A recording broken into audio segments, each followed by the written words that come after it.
ฮาวหันมันยืนสบายดีพี่น้องแม่จุผู้จุกคนพี่น้องไอ้เลยสำหรับคลิปนี้มันไหนโอ้ยอ้วนพี่น้องอันมาเวิงวิธีการห่อข้าวต้มกันเฮ็ดข้าวต้มใต้ลำอยู่บ้านของไอโออยู่เฮือนของไอโอเนี่ยพี่น้องเนาะทางบ้านขายเฮ็ดตังบ้านทางเฮือนก็เฮ็ดตังเฮือนวิธีใช้วิธีการเฮ็ดมันน่ะแต่ส่วนใหญ่ก็ไอ้คือกันดอกพี่น้องเอ้ยมันมีตำนานมาได้พี่น้องเนาะอันกว่าปีมาเลยห่อถามว่าห่ออันมันใต้มือหลายซะว่ามันผีป้าเฮียวให้ถามดูถามร้านว่าเอ็มสุกโหข้าวต้มให้กินสั่งมาบ่โหอันมันเอาอันมาอยู่หนังถ้าหาว่าโหแล้วแม่นก็เลี้ยวไปเห็นบ่เอามาอยู่หนังเห็นพี่น้องเอ้ยแม่นำบ่แม่น่ะเนาะไอ้เฒ่าแก่แต่เจ้าแต่จัวเป่าจัวปูเป่าปูร้านก้ำเปิ้นอ้วนกันเฮ็ดมาแล้วก็สืบทอดกันมาฮอดรุ่นลูกรุ่นหลานรุ่นเหลนไปสืบทอดกันไปดอกพี่น้อยปีนึงก็ต้องได้ฮ้อเนาะใต้ลำเฮาฮู้ดีแล้วเสียงบ่เสียงน่ะนี่เห็นมันข้าวต้มเจียงข้าวต้มใต้เห็นพี่น้อยคือว่าเนาะปีนึงก็ต้องได้ฮ้อตัวนึงมีตำนานไข่โอว่าไปไม่กี่ดอกพี่น้องได้ใครก็มาเริ่มมาแลนำกันนี่พี่น้อยขั้นตอนการเฮ็ดน่ะแกมแต่มึงว่าแกมเจียงแกมของกากซึกอันนี้ซาดอกได้เสียงน่ะตื่นเจ้ามาอันไอปอก็มาต้มมาถวายใครก็อันมันปอมาเป้าแก่ในอีสานเนี่ยพี่น้องไอ้มาถัวก็แม่นมาถัวหย่อแหย่พี่น้องไอ้อันนี้มันมาถัวลำเนาะบางเฮือนก็ใส่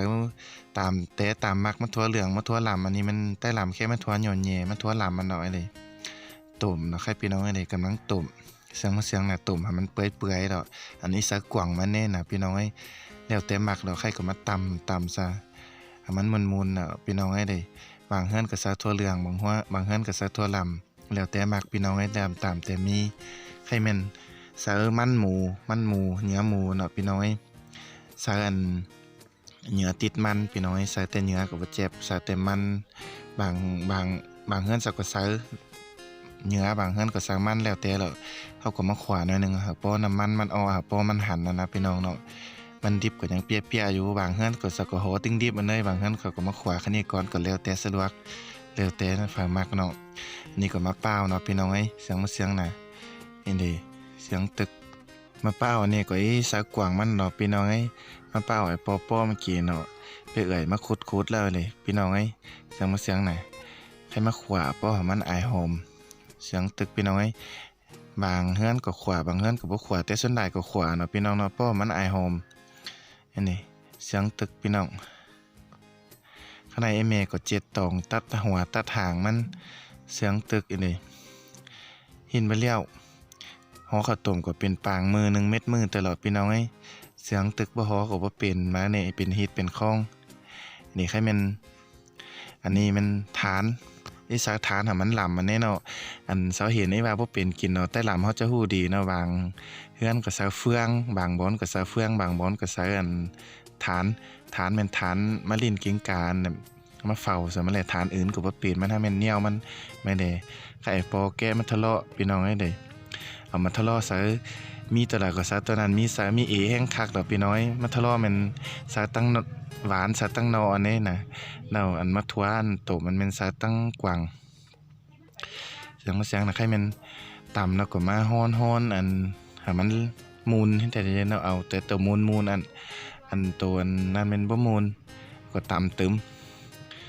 เสียงนะเอเมแล้วอันนี้นะปอเอเมไอปอนโตมันมาทวานแล้วก็กับแกมันทะเลาะนี่พี่น้อยข้างในก็เอาเข่ามาเข่าไก่น้อยก็เข่ามาเราเอาเข่ามาจังเมนเข่ามาเลยใครมันเอาสายแล้วนี่กำนวดพี่น้อยเอามันหันลำเขาเอาฐานไฟนี่เสียงตึกกินฐานไฟพี่น้องใต้ลำนะบางบอนก็เอากระโปงมาเป่าอันจูดเห็นเอาบางบอนก็แล้วแต่สะดวกแล้วแต่เคยตามโครงเคสเนาะพี่น้องนี่ตามตึกพี่น้อยมันยูมันยะก็นี่แหละเฮือนไหนโอ้นะเสียงตึกมูลตึกพี่น้องอันไหนข้างในก็กำโกนก็เอาลำเอามาติ๊กตลอดเลยแห้งโกนให้มันเข้ากันดีผสมให้มันเข้ากันดีใส่เนาะก็ฝรั่งมักลำก็ใส่ฝรั่งป้อให้มันเป็นซีก็ใส่น้อยเสียงน่ะมื้อนี้ลานลูลานก็แต่ว่านี่เบียร์ฝาเวียมันพี่น้องเสียงตึกฝรั่งเฮ็ดอันนั้นก็เฮ็ดไอโอแม่นบ่ได้ย้อนเนาะเมาถ่ายอยู่เสียงจ้าพี่น้องอันนี้ใครแม่นเอาน้ำซะหน่อยนึงมาได้พี่น้องเอาน้ำปัดใส่ เสียงตึกนี่พี่น้องได้เอาน้ำปัดซะแล้วมันแล้วก็เอามาฟัดให้มันอันทางดามันอ้ออันนี้อันบ่ติดให้มันอ้อไปในว่านั่นเนาะฟัดให้มันอ้อซะแล้วก็เอาน้ำใส่ก็บ่ใส่นี่น้ำมันน่ะใส่ป้อให้มันจุ่มแล้วก็ใส่น้ำมันน้ำมันก็ใส่น้ำมันมันใส่เฟื่ออันให้มันจุ่มให้มันคัก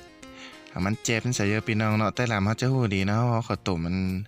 แล้วก็อาจจะฮู้ดีแล้วเนาะเสียงตึกงอนมางอนอ่ะพี่น้อยนี่ข้างในก็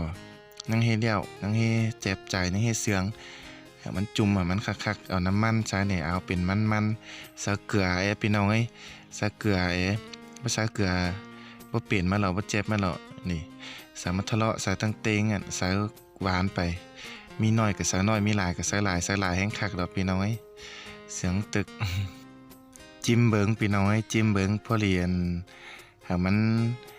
หวานเกลือหน่อยนึงเกมก็บ่เป็นจางก็บ่เป็นไม่ได้ให้มันพอดีแม่นั่นพี่น้อยเสียงบ่เสียงน่ะเสียงแต่เสียงไว้แล้วการห่อข้าวต้มของใต้ลำก็บ่ง่ายเด้พี่น้อยข้างในก็เกี่ยมเดาอันมะถั่วต้มมันกับอันมะเปล่ามันข้นกว่าสักกันใส่น้ำตาลหน่อยนึงเพิ่นมักก็มักหวานก็ใส่หวานเพิ่นบ่มักก็บ่ใส่นี่พี่น้อยนี่ข้างในก็เลี้ยวไม่เล่าเกี่ยมเจียงเกี่ยมของเดียวแล้วใครก็เกี่ยมแต่ไอ้หอแต่เราพี่น้องไอ้ได้หอก็ใส่อันข้าวแล้วก็ใส่มันหมูแล้วก็ใส่เจียงอันมะเป้าวใส่อันนั้นอันเนาะเจียงฝรั่งมีนั่นแหละก็ใส่คือว่าเนาะนี่พี่น้องไอ้เลยลูลานก็เสียงน่ะมาหอข้าวต้มก็ลูลานก็ออมสร้างออมเอียวอยู่แล้วอันเฮ็ดหอน้อยเซาเปแต่เจ้ามันบ่ว่าแต่เจ้าข้างในคือกันเนาะไอ้ปอไอ้แมนเฮ็ดหอน้อยสาเปไปอินคือกระตาบคือกระเป๋าเนาะพี่น้องให้เสียงไหนเด้กองเบกรูปปีเอื้อยรูปปีอายแล้วอันนี้อันก็หาเลี้ยวแล้วหอก็บางคนสักก็จ้างเฮ็ดแลมบางคนก็บ่จ้างเฮ็ดแลมบางคนสักก็อันเฮ็ดไปคนละเบื้องฟ้าเบื้องมันบางคนก็เอาไปเบื้องเดียวแล้วแต่ถนัดเสียงน่ะแต่เจ้าแม่แล้วหอยาวหอหลวงตลอดพี่น้องใครมันเฮ็ดหอหนึ่งพอดีเดียวกินอิ่มแน่แล้วก็เฮ็ดหอน้อยให้เด็กน้อยเซาอินป่าหาเซาเปเสียงตึกพี่น้องได้ลานน้อยจักลูจักลานกองเบกจูหอข้าวต้มก็ให้เป็นแค่นี้แล้วหาลูหาลานกินพี่น้อยปีนึงก็ต้องได้หอตัวนึงคือไอ้โอว่าแล้วบ่หอก็บ่เป็นบ่หอมันฝีปลายยาวอีถามเสียงตึกพี่น้อยเสียงแต่เสียงว่าอีถามว่าไอ้เอ็มสุกหอข้าวต้มมากินน้ำเห็นถามว่าหอมันมาอยู่เกยฝุ่ยเห็นฝีปลายยาวเอาไปเห็นไหมเลยเราหันจังตอบว่าหอตลอดไอ้เอ็มก็หอหากินซาเห็นจังเดียวซะพี่น้อยปีนึงหอแต่นึงได้หลามาฮู้ดีแล้วได้ลำได้อย่างได้หังหาเข้าใจกันดีเนาะเฮ็ดของประเพณีเฮาน่ะเด็กเสียงน่ะว่างี้เฮ็ดเป็นจุกเป็นพวงซะฝรั่งใส่น้ำตาลไปใส่น้ำตาลเห็นไหมได้พี่น้องเนาะเสียงตึกเฮ็ดก็เฮ็ดเฟือพี่น้องยายกันนั่นดอกวันตะวันเนื้อหันตะหันเนื้อยามเสาหาตัวยามตัวหาเสาคือนั่นดอกพี่น้องเสียงตึกเสียงแต่เสียงว่าต่างบ้านก็หาหอต่างแนวต่างบ้านต่างเมืองก็หาหอแนวต่างเมืองส่วนไหนต่างลำท้ายเราหอคือนี่เม็ดอันเสาสักแค่ตองจริงแค่นั้นเนาะตองอันนี้นี่มันตองจริงตองคือนี่จังหอไหลแล้วก็ใส่โต๊ะจังคักบางในเมืองเสาว่ามีโต๊ะสักก็ใส่อันเจือฟางเอาเจือฟางมัดพี่น้องเสียงตึกอยู่เขตไอโอยังมีโต๊ะอยู่นี่เสียงน่ะจับเยิงไปเยิงมาอยู่แล้วงอนตึกเสียงแต่เสียงว่าพี่น้อง โอ้ยงอนว่างอนน่ะเดี๋ยวเป็นกระเป๋าหิวแล้วเรามาหล่อเลือนเว็บมาหล่อพี่น้องงอนแต่งอนว่าเสียงตึกพี่น้องหอข้าวต้มไปเลยพี่น้องได้แค่หอไปหอมากก็ไอเดียวแล้วเหรอไอเดียวครึ่งแล้วเสียงน่ะดูลานก็มาถ่าอยู่เสียงตึกพี่น้องเสียงแต่เสียงว่าเหรอเสียงงอนมางอนพี่น้องเด้โอ้แม่นเมาแต่มันท้ายรูปตลอดเลยให้มันจับสาหิวกระเป๋าเฮ็ดกระเป๋าเห็นไหมเสียงน่ะท้ายน้ำลานน้อยกว่านี้เถื่อตามตึกแจกอยู่หั่นเนาะท้ายรูปน่ะยังเสียงมุกเสียงจ่าแล้วพี่น้องไอ้เด็กข้างในก็เลี้ยวแล้วพี่น้องเกี่ยมสาวหมอยต้มเม็ดมือแล้วจังเดียวน่ะพี่น้องเสียงแต่เสียงว่าดิเสียงตึกว่างี้นี่สะอินป่าหอข้าวต้มมาหอในจอยแต่เห็นเสียงว่าเลยมีหอหน่อยอย่างนี้ ก็เฮียนไปเฮ็ดอันหยังมาใส่รอใส่หาฮู้เด้เนาะพี่น้องเนาะอันนี้เราสว่าสืบทอดจัวเป่าจัวปูน่ะให้สักกว่ารุ่นหยังขึ้นมาสักกว่าให้ฮู้สักเบิ่งแต่น้อยเห็นแต่น้อยแต่ละปีเห็นสักกว่าจื้อไว้อันนี้เราสว่าน่ะเนาะพี่น้องเนาะสืบทอดมูลมังสืบทอดวัฒนธรรมเป่าปูลั่นกำแต่เจ้านะเห็นเด้พี่น้อยใครก็เลี้ยวแล้วเด้เสียงมาเสียงน่ะสุกแล้วเลาะกินเจ้าฮ้อนจังเจ็บเด้ไข่โอนมันหุงมาจังกินเสียงมาเสียงน่ะพี่น้อยเห็นเด้พี่น้อยมันสุกมาแล้วก็ไอ้เป็นคือนี่ดอกหน้าตามันน่ะเนาะก็อีลำก็บ่ลำปานใดป้อเป็นสีให้มันป้อเป็นสีมันบ่ลำก็บ่แจ็บขึ้นมาแล้วเนาะข้าวต้มเจียงข้าวต้มใต้ลำข้าวต้มลำน่ะมื้อนี้มันหมูมันบ่ถือว่ามันหมูกันน่ะมันหมูมันอยู่เบื้องนี้ดอกเสียงตึกพี่น้องเอ้ยมาเนาะกินข้าวต้มน้ำแม่โอ้นายเลยเสียงตึกข้าวต้มใต้ปีนึงได้กินเนาะมาหันไฟเฮ็ดนึงได้กินเนาะอันนี้เห็นเนาะมันหมูน่ะพี่น้อยเสียงว่าเสียงน่ะเถื่อกำโปกซะกำยัดเข้หอหนึ่งป้องกันเสียงน่ะพี่น้อยจังแต่เสียงว่าเนาะ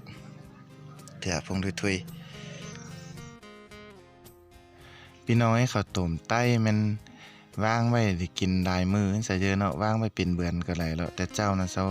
เฮ็ดเนาะก็แม่นมาทางไห้เด้เนาะก็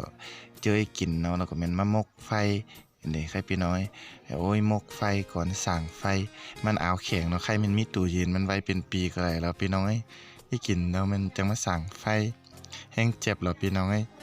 นี่สร้างไฟเดียวแล้วใครก็จะเป็นแค่นี้แล้วพี่น้อยหอมตองตึงมาแล้วหอมตึงแล้วพี่น้อยเสียงตึกแล้วนี่เป็นน้ำมันเยิ้มอยู่คือในคือนี่แล้วพี่น้อยเข็มตองก็นี่แห้งเจ็บหอมตองตึกแล้วพี่น้อยเสียงน่ะอันมามุกตองมุกไฟจะนี่แห้งเจ็บแล้วพี่น้องนี่เสียงน่ะตื่นเจ้ามาหมกสักกินแล้วก็เมื่อไห้ได้แต่เจ้าน่ะมาทางไห้เมื่อเอาดัวเอาลิ้นก้นหอสะเลียวแล้วเสียงน่ะพี่น้อยเสียงตึกเลยไม้พี่น้อยขนาดเลยมาเถื่อน้ำกันนี้เสียงน่ะเสียงแต่เสียงว่าแล้วเลยคำยัดเข้าเมื่อฟงกุนเสียงไหนเลยเจ็บตึกมันดิตึกป้องงานเงี้ยเต้าน่ะหาวหันมันเยอะเนอะพี่น้องเนอะขอจบคลิปนี้เพียงตอนนี้อันเฮ็ดขะตุ่มใต้เฮาน่ะผิดพลาดประการใดขอโทษขออภัยวางบอนก็หาเฮ็ดแนวอื่นบางก็หาส่วนหลายหายคือกันน่ะเนาะแต่ว่าอันแนวสายหาต่างกันฝรั่งมีใส่ฝรั่งมีน้อยมีใส่น้อยเฮ็ดคองก็หาคือกันเนาะหาวหันมันยืนหักแป้งเนอะฝากกดไลค์กดแชร์กดติดตามให้โอ้ยเนอะเสียงตึกข่าวหันมันยืนหักแป้งพี่น้องมิตรทุกคน